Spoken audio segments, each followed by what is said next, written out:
नमस्कार दोस्तों, उम्मीद करता हूं सब कुछ अच्छे होंगे। आज हम बात करेंगे भारतवर्ष के महानतम शासकों में से एक मौर्य सम्राट अशोक की। दोस्तों, मौर्य सम्राट अशोक के बारे में यह एक प्रामाणिक जानकारी है, इतिहास के दृष्टिकोण से काफ़ी ज़्यादा इम्पॉर्टेंट भी है। अगर हम बात करें सम्राट अशोक के प्रारंभिक जीवन की जानकारी का मुख्य स्रोत बौद्ध ग्रंथ हैं।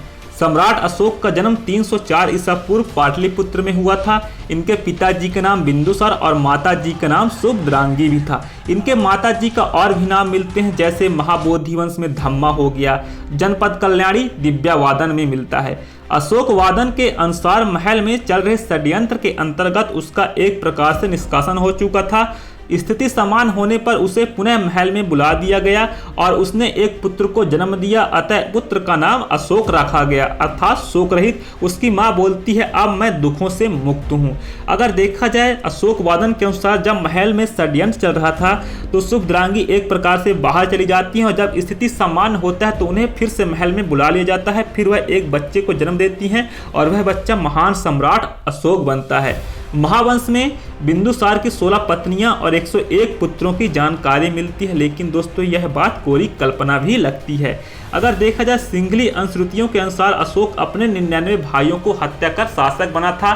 तारानाथ के अनुसार अशोक 6 भाइयों को मारकर शासक बना था, लेकिन दिव्यावादन में अशोक के 2 भाइयों का नाम ज्ञात होता है, सुसीम सुमन और तिस्स। जो अगर देखा जाए सुसीम सबसे बड़ा और जो तिस्स था सबसे छोटा भाई था। अपने सभी भाइयों को उसने सत्ता संघर्ष में वध कर दिया और मात्र तिस्स को छोड़कर, क्योंकि तिस्स उसका सगा भाई भी था। और जो 99 भाई हैं वह बात कोरी कल्पना भी लगती है। दोस्तों, अगर हम बात करें, बौद्ध स्रोत बताते हैं एक बार उसने अंतपुर की स्त्रियों को उसे कुरूप बताया तो उसने 500 स्त्रियों को जिंदा जलवा दिया था सम्राट अशोक ने।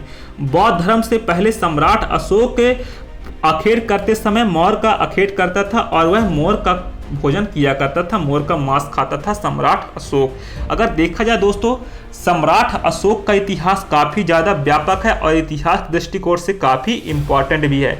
सम्राट अशोक की धर्म विजय, धम्म घोष की स्थापना सम्राट अशोक को महान बनाते हैं और यही धम्म घोष और जो धम्म विजय सम्राट अशोक के हैं वह इतिहास में नया परिवर्तन भी लाते हैं। अगर हम बात करें सम्राट अशोक के कलिंग युद्ध की, तो अशोक के राज्याभिषेक के बाद उसके प्रथम और अंतिम युद्ध विजय कलिंग विजय थी। राज्याभिषेक के बाद अशोक ने अपने पिता और पितामह की दिग्विजय की नीति को जारी रखा। अगर देखा जाए, कलिंग को महापद्मानंद ने जीतकर मगध सम्राट में मिला लिया और चंद्रगुप्त मौर्य के समय कलिंग उसके अधीनस्थ ही था, लेकिन बिंदुसार के समय कलिंग अपनी स्वतंत्रता का घोषित कर देता है। सम्राट अशोक के बारे में जानकारी मिलती है तो सम्राट अशोक अपनी सेना लेकर कूच कर जाते हैं कलिंग की ओर।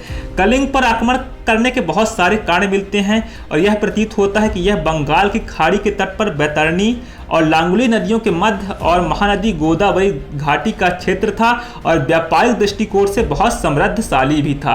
कौटिल्य के विवरण के अनुसार कलिंग सूती वस्त्रों और हाथियों के लिए सुप्रसिद्ध भी था।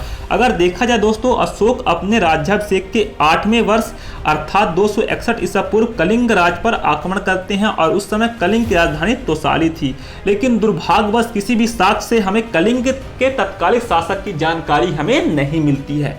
सम्राट अशोक ने अपने 4 दशकों के शासनकाल में केवल एक युद्ध कलिंग युद्ध में विजय पाई थी और इस रक्त रंजित युद्ध के वर्णन सम्राट अशोक के 13वें मुख्य शिलालेख में मिलता है।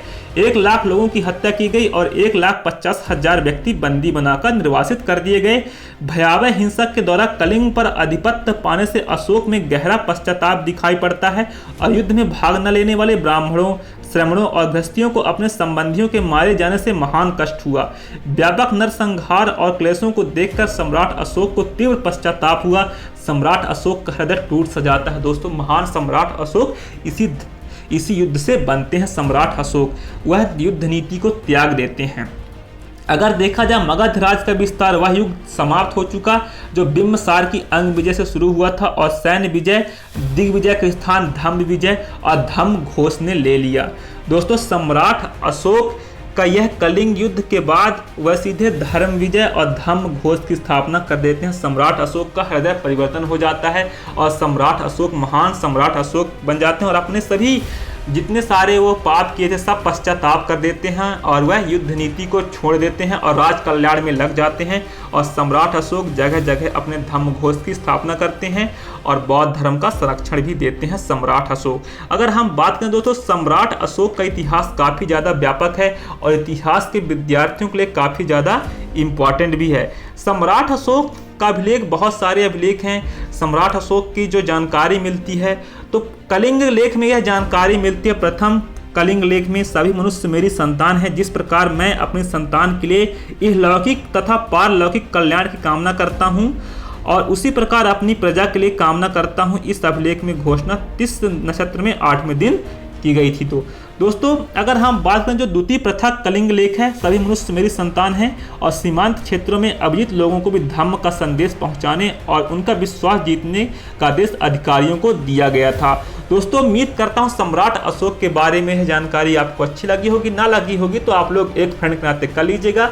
उम्मीद करता हूँ वीडियो पसंद आई होगी और यह जानकारी हमें पप्पू सिंह प्रजापत के प्राचीन भारत की किताब में मिलती है। आप पेज नंबर 375 से पढ़ सकते हैं। धन्यवाद दोस्तों, टेक केयर।